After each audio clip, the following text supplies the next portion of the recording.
Salut tout le monde, bienvenue dans cette vidéo. On se retrouve aujourd'hui au jardin pédagogique. Vous avez été nombreux à me demander des nouvelles du jardin, donc aujourd'hui on va en parler, d'autant qu'on s'attaque à quelques gros chantiers, notamment des chantiers qu'on n'avait pas encore osé attaquer jusque-là. Alors là, tel que vous me voyez, je suis en train de remettre en place la bâche qui s'est déplacée par endroits. C'est une bâche qu'on avait mis pour occulter la végétation à cet endroit-là du jardin, puisque ça c'est la zone où on va faire le potager cette année. Donc comme vous le voyez, là on a une belle zone assez grande et ce qui pousse à cet endroit-là, c'est essentiellement de l'herbe et surtout des orties et même pas mal de ronces.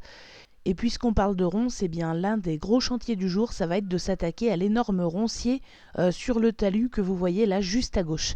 Donc c'est un énorme roncier qui occupe pratiquement toute la pente du talus, auquel on n'a pas encore vraiment osé s'attaquer jusqu'à présent, parce que le chantier est quand même assez impressionnant. Il y a des ronces jusqu'à plus d'1,50 m de hauteur. Et sinon, aujourd'hui, en plus des poules que vous connaissez déjà au jardin pédagogique, eh bien, on va aussi accueillir 2 nouvelles poules. Donc là, c'est pareil, c'est encore une adoption. Et on ne va pas les installer tout de suite avec les autres dans la volière, puisqu'on va les utiliser pour préparer le terrain pour certaines de nos zones de culture. Alors là, vous voyez que Léon, le lapin, se trouve dans la volière des poules avec les poules. Rassurez-vous, c'est pas là qu'il habite en permanence, hein. Il a son propre clapier, mais simplement, on l'a mis avec les poules juste le temps de nettoyer son clapier.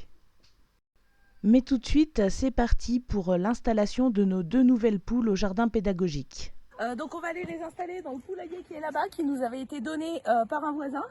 Et en fait c'est un poulailler qu'on va déplacer au fur et à mesure sur nos zones de culture.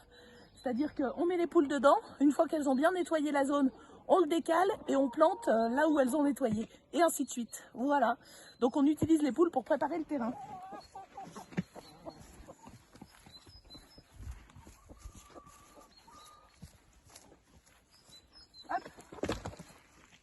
Donc on les met ici dans la partie fermée pour qu'elles comprennent où c'est qu'elles doivent dormir et qu'elles sortent toutes seules dans la partie volière.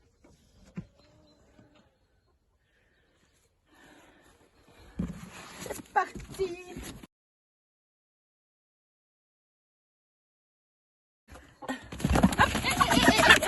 Et on se calme, mademoiselle.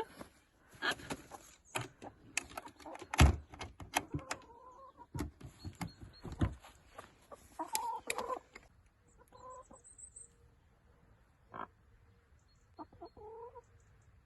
Allez les filles, bon nettoyage du terrain.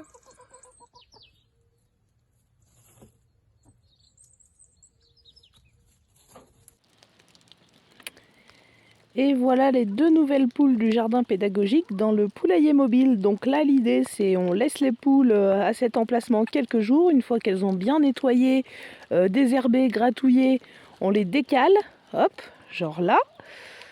Et on plante là où était le poulailler. Alors ici, on vient de retirer les vieux pieds de tomates qu'on n'avait pas encore retirés, qui poussaient le long du trop-plein de la mare. Ça a donné mais énormément de tomates. Et donc on vient de retirer les tuteurs et les pieds de tomates. Voilà, donc la mare, il est prévu de la nettoyer aussi, puisque là elle est bien enherbée, etc. Mais bon, déjà on a retiré les pieds de tomates qui poussaient là au bout.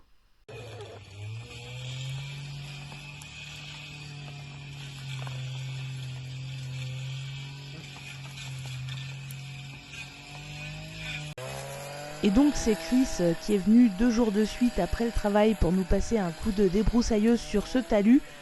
Comme vous le voyez, c'est un énorme roncier, hein. Il n'y a que de la ronce et un acacia qui pousse en plein milieu. Nous, on n'avait pas encore osé s'y attaquer avec Elodie, tout simplement parce que la débroussailleuse, elle est bien trop lourde pour nous. Ça nous aurait pris des jours et des jours. Et Chris, lui, il nous a fait ça en 2 fois, 2 heures après le travail. Il a assuré, on le remercie vraiment. Parce que là, vous allez voir qu'il y a tout un espace encore à aménager. Alors je pense qu'on va probablement le bâcher avec de la toile de paillage et y planter ensuite des plantes mellifères. D'ailleurs, si jamais un partenaire voulait nous filer un petit coup de main pour pouvoir réaliser ce projet, parce qu'on est une toute petite association qui n'a pas trop d'argent. Voilà, mais en tout cas, merci à Chris, hein, merci pour cet énorme boulot.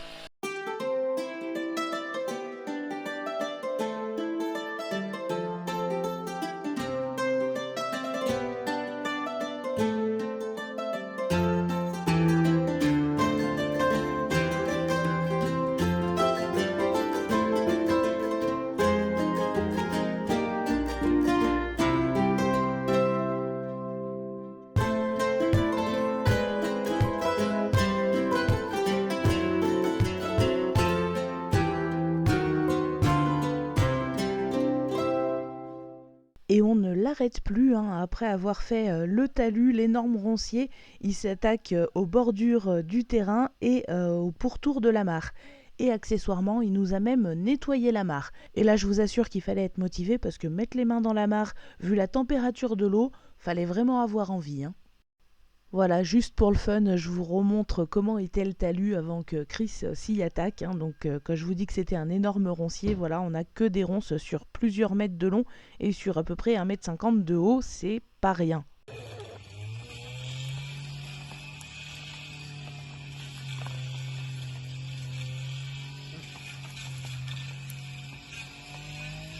Voilà donc pour tous ceux qui se posaient des questions sur l'avancée, l'évolution du jardin pédagogique, et bien sûr on n'abandonne pas du tout le projet. C'était évidemment plus calme ces derniers mois parce que pendant l'hiver, il n'y avait pas grand chose d'autre à faire que d'aller nourrir les animaux, les nettoyer et s'en occuper. Mais là, la saison se réveille tout doucement et donc c'est parti. On reprend nos activités au jardin pédagogique et va y avoir, j'espère, plein de choses à vous montrer cette année. Alors c'est sûr qu'il y a des choses qui n'ont pas avancé aussi vite qu'on l'aurait voulu. Par exemple, on n'a toujours pas pu faire l'enclos des poules parce que on est un peu limité en termes de trésorerie, hein. C'est le principal problème qu'on a, hein, évidemment. Malheureusement, on est une toute petite association qui n'a pas beaucoup de moyens, mais néanmoins, ça suit son cours. On avance comme on peut au gré des coups de main qu'on reçoit de la part des bénévoles et quand on a la chance de recevoir quelques dons ou avoir la possibilité de gagner un petit peu d'argent pour l'association. Et c'est ça qui nous fait avancer en fin de compte, hein. Mais bien sûr, ce projet, on y tient, c'est notre bébé et on n'est pas prêt de l'abandonner. Donc j'espère que ça vous aurait fait plaisir de recevoir quelques nouvelles. Et évidemment, vous aurez l'évolution au fil du temps, au fil de la saison. Là, on va recommencer régulièrement à vous montrer un petit peu ce qui se passe au jardin pédagogique. Voilà, je vous souhaite à tous un excellent dimanche et je vous dis à très bientôt pour une prochaine vidéo.